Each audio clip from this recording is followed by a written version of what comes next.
If you ever feel like reliving your childhood trauma for some reason, TikTok moms have you covered. From public scoldings, You're not in trouble. You're not in trouble. I'm just trying to teach you. to oversharing their adult problems, All right, this is day 3. The pads from the incision. and even admitting they drank while they were pregnant with you, Drinking alcohol in pregnancy is not a flex. their content is like a replay of every upsetting moment you tried to forget. Be quiet!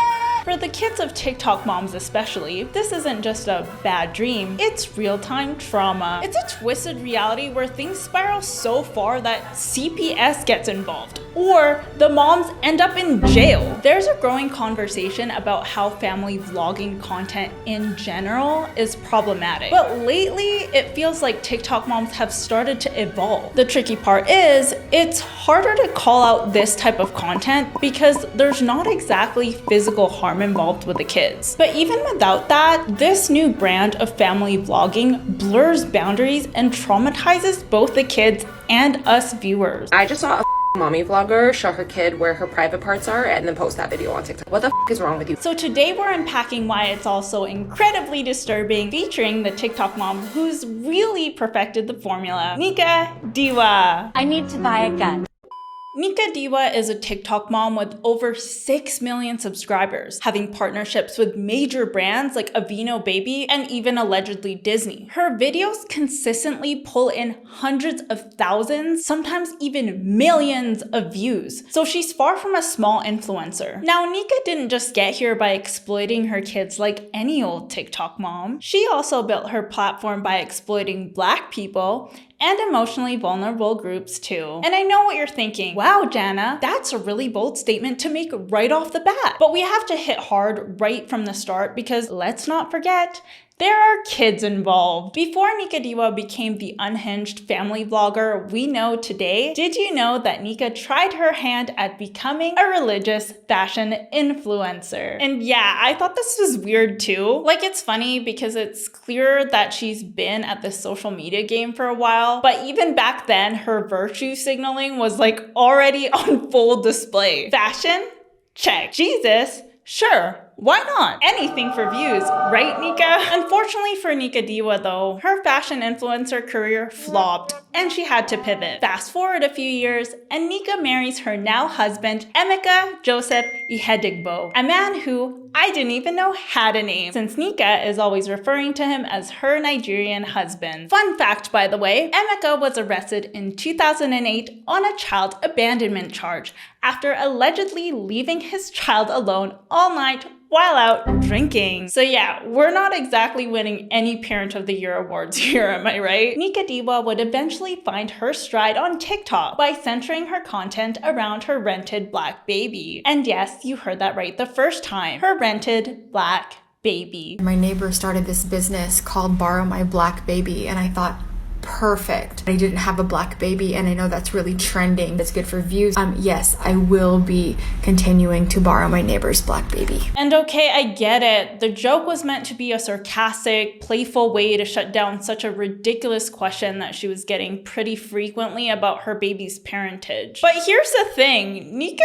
may have not actually been joking. In fact, Nika highlights her baby's racial identity so much that people have started to catch on that her interracial marriage is a central part of her brand. When I was doing my research for this video, I actually found myself pretty uncomfortable even talking about this because I'm not Black and I'm not gonna sit here and pretend I fully understand Black experiences. But then I realized maybe that's the point. It seems like from her own content, Nika knows that this is a sensitive topic and she's using it as a spectacle to boost her social media presence, rather than actually fostering a meaningful dialogue around it. But I mean, what do you expect from someone who would stoop so low to use their kid's biracial identity for clout? Why would I not take advantage of this huge opportunity to become an internet sensation with my Black daughter? It's in the TikTok mom's playbook to use their kids in any way for clout without thinking about their child's consent or any long-term effects, like, you know, the potential damage of having private moments permanently put on the internet for millions to see. But if you're a TikTok mom like Nika Diwa, who the fuck cares? It's ironic because for someone who talks and teaches a lot about boundaries, Nika Diwa doesn't seem to respect her own kids' boundaries. which is expected from any TikTok mom. But this was really made clear when she posted the controversial TikTok where she filmed and posted herself having a discussion with her daughter about her private parts. And yes, I really wish those words did not just come out of my mouth right now. This is your private part. So only mama's allowed to change it. My uncle do it. Oh, Nika, why? Like, why would she think it's okay to post something like this? Like, it's honestly wild when you think about how much planning goes into something like this. It's setting up the camera, hitting record, acting out the scene, stopping the camera, editing, adding the captions, posting, and not once did she stop and think, wait, maybe this is disturbing and a massive violation to my child's privacy, since millions of people are going to watch it. If you ask mommy and I say no, whatever mommy says, daddy's gonna stand by that.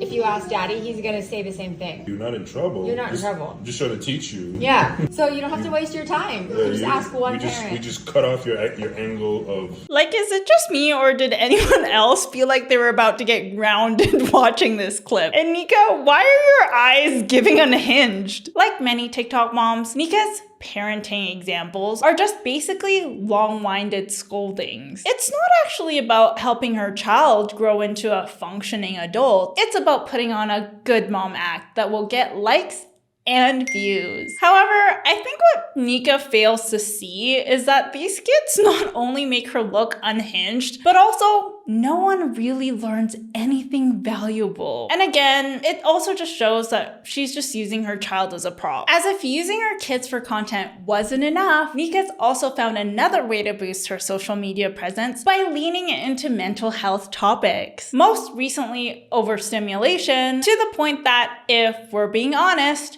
we're overstimulated by it. Mental health topics like overstimulation can be legitimately debilitating for those who suffer from it. Personally, I struggle a lot with anxiety, and it's not something easy to talk about. Like, honestly, I'm having a hard time talking about it even right now. So when Nika uses mental health struggles for content or a brand, it just comes across as insincere. To be clear, I'm not saying you can't ever talk about mental health struggles on social media as an influencer, but the way she's doing it is not serious. When you're having an episode, the last thing anyone is thinking about is recording it and turning it into content. But what do I know? Because Nika seems to be such a natural at it. Baby, you're... Oh.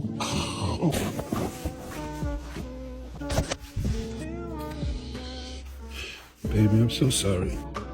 Are you able to follow me into this? Step one, we're going to do something fun to kind of alleviate some of the stress. And for number 3, right, we're going to plug into the Bezzy app.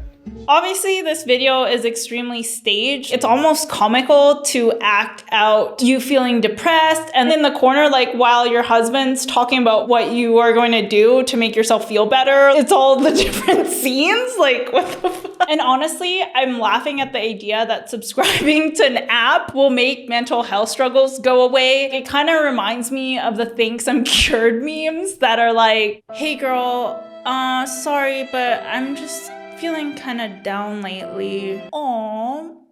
Well, maybe subscribe to this app and just don't be sad. Oh wow, girl, thanks.